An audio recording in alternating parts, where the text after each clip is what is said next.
कल मेरे दोस्त ने मुझे बताया कि उसकी मम्मी कोविड पॉजिटिव है। मैंने कहा ये तो आम बात है, लेकिन चौंकाने वाली बात ये थी कि जब मैंने उससे पूछा कि क्या उसकी मम्मी को वैक्सीन लग चुकी है, उसने कहा हाँ, दोनों डोज लग चुकी है। आज सबसे ज्यादा पूछे जाने वाला सवाल ये है कि क्या वैक्सीन लगाने के बाद भी कोरोना हो सकता है। आज इस वीडियो के जरिए हम इस जवाब जानने की कोशिश करेंगे। इससे पहले हमारे लिए ये जानना जरूरी है कि ये वैक्सीन कितनी प्रभावी है और ये वैक्सीन लगाने का मकसद क्या है। सवाल ये उठता है कि साइंटिस्ट्स ये पता कैसे लगाते हैं कि वैक्सीन काम कर भी रही है या नहीं। पिछले एक साल में हमारे देश के सारे न्यूज चैनलों पर आपने कुछ ऐसे नंबर्स देखे। इन नंबर्स का मतलब क्या है? सबसे ऊपर फाइजर वैक्सीन की क्षमता यानी कि एफिकेसी 95% है और ये वैक्सीन अमेरिका में लग रही है। और सबसे नीचे ऑक्सफोर्ड वैक्सीन की क्षमता 67% है जो हम लोगों को भारत में लग रही है। कुछ दिन पहले हमारे देश की एक जानी मानी न्यूज एजेंसी ने अपने अखबार में कहा कि क्योंकि हमारे देश में लग रही वैक्सीन की प्रभावी क्षमता कम है, इसलिए वो लोगों पे असर नहीं कर पा रही है। इससे जनता में ये संदेश गया कि हमारे देश में लग रही 67% वाली वैक्सीन बेकार है और अमेरिका में लग रही 95% वाली वैक्सीन बहुत अच्छी है। डरता क्यों कोरोना से? है नहीं। इस बात में कितनी सच्चाई है, ये जानने के लिए हमें पहले वो एक्सपेरिमेंट समझना होगा जिससे साइंटिस्ट एक वैक्सीन की प्रभावी क्षमता निकालते हैं। तो इस एक्सपेरिमेंट में साइंटिस्ट कुछ हजार लोगों को बुलाते हैं और उनको दो ग्रुप्स में बांट दिया जाता है। एक हुआ प्लेसिबो ग्रुप जिनको पानी का इंजेक्शन लगता है और दूसरा वैक्सीन ग्रुप जिनको एक प्रॉपर वैक्सीन लगती है। और ये होने के बाद उन्हें अपनी जिंदगी जीने के लिए छोड़ दिया जाता है। और कुछ 3 महीने बाद साइंटिस्ट उनको वापस बुलाते हैं और ये देखते हैं कि उनमें से कितने लोगों को कोविड-19 हुआ और कितने लोग कोरोना का शिकार होने से बच गए। तो फाइजर वैक्सीन जिसकी प्रभावी क्षमता 95% थी, उस एक्सपेरिमेंट में साइंटिस्ट ने कुछ 43,000 लोगों को बुलाया और 3 महीने बाद उनमें से 170 लोगों को कोरोना हो गया। और इन 170 लोगों में से अगर 85 लोग वो प्लेसिबो ग्रुप से हैं जिनको पानी का इंजेक्शन लगा था और 85 लोग वो हैं जिनको वैक्सीन लगी थी, तो ये वैक्सीन बिल्कुल ही बेकार है, इसका कोई प्रभाव नहीं है और इसकी एफिकेसी 0 है। दूसरी तरफ अगर वो 170 लोग सारे के सारे प्लेसिबो ग्रुप से हैं, तो वैक्सीन की प्रभावी क्षमता यानी कि एफिकेसी 100% है और वो वैक्सीन बिल्कुल ही कारगर है हमें कोविड से बचाने के लिए। लेकिन फाइजर वैक्सीन के ट्रायल में ये पता लगा कि उन 170 लोगों में से 162 लोग प्लेसिबो ग्रुप के थे, जबकि 8 लोग ऐसे थे जिनको वैक्सीन लगने के बाद भी कोरोना हो गया। इसका मतलब ये है कि फाइजर वाली वैक्सीन लगवाने के बाद उन लोगों की बीमार होने की प्रोबेबिलिटी यानी कि संभावना 95% से गिर गई। तो क्या इसका मतलब ये है कि हमें इस 95% नंबर पे आंख मूंद कर विश्वास कर लेना चाहिए? इसका जवाब है नहीं। हमें उससे पहले ये जानना पड़ेगा कि ये एक्सपेरिमेंट कौन से टाइम में किस देश में हुए।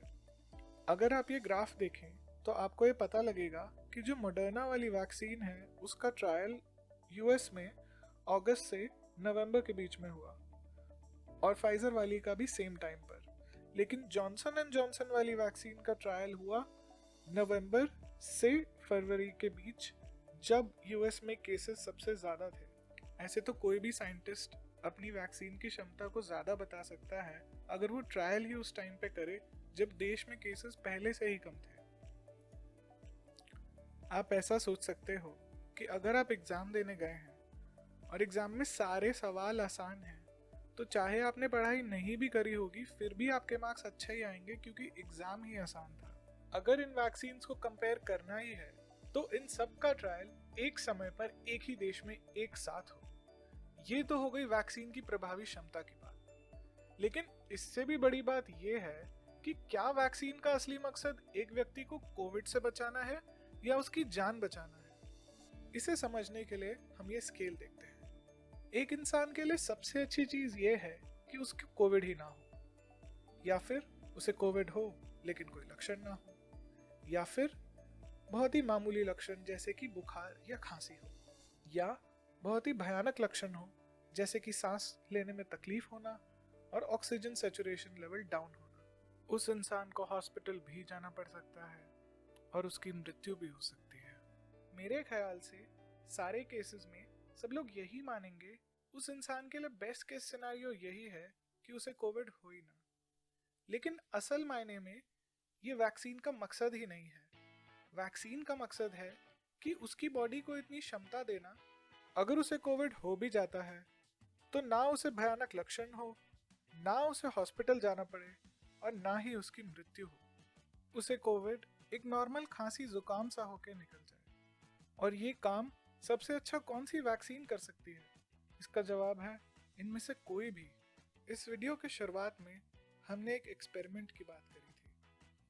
तो उस एक्सपेरिमेंट में से प्लेसिबो ग्रुप के कुछ लोगों को हॉस्पिटल जाना पड़ा और कई लोगों की मृत्यु भी हो गई।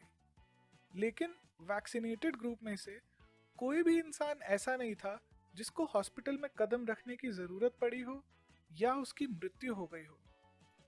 एक चीज जो मुझे लगता है काश सब लोग समझ पाते, अगर सवाल हमारी जिंदगी बचाने का है, उसमें ये सारी वैक्सीन 100% कामयाब है।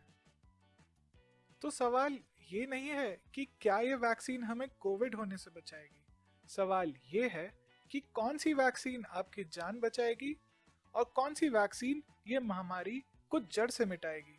इसका जवाब है इनमें से कोई भी। इस वीडियो की शुरुआत में मैंने आपको एक बात बताई थी, उस बात को अब मैं पूरा करता हूँ। मेरे दोस्त के माताजी की उम्र 65 वर्ष है और उन्हें कोरोना एक नॉर्मल खांसी जुकाम सा होकर निकल गया। आज वो जिंदा हैं, बल्कि उन्होंने मेरे लिए कल सूजी की खीर भी भेजी थी। तो मेरा आपसे यही अनुरोध है कि बिल्कुल भी घबराएं नहीं। अगर गवर्नमेंट पे विश्वास नहीं है, नरेंद्र मोदी जिड्डा गद्दार प्रधानमंत्री है कोई नहीं, तो साइंस पे विश्वास रखें। अपनी बारी आने पर वैक्सीन जरूर लगवाएं।